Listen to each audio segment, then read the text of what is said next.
I would call it the Epstein network, but I'd really call it the Rothschild network.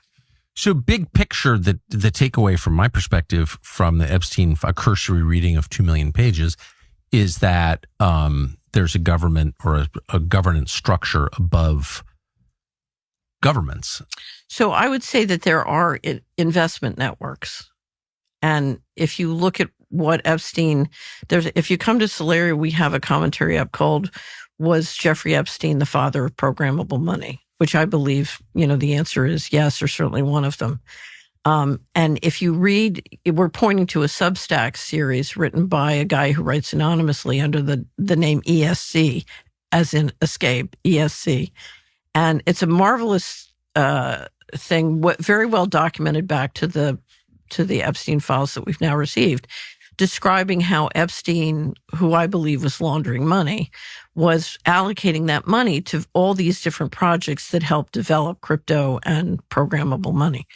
And but what he describes in the process of one of those Substacks is historically, for the last 150 years, how the Rothschild networks, and I would include Rockefeller and Rothschild as a sort of central banking network together, how they operate, both the family and then people who are sort of, S calls them the switchboard, the agents who sort of coordinate between the different houses and the network. And in one sense, it's a very informal network, but it because it has the blessing of the central bankers, it receives a lot of protection from the intelligence agencies.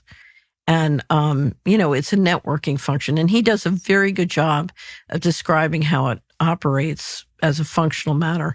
And that's everything he writes is exactly what I saw in Washington and Wall Street.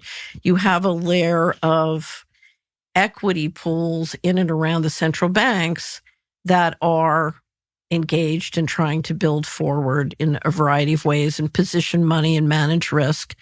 And they are literally increasingly above the law.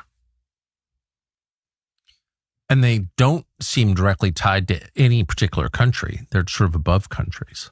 Yeah, they can operate within a country sphere, but Epstein was basically global. And if you look at the programmable money and what he was doing to build programmable money, that required operation in both Europe, the United States, and around the world.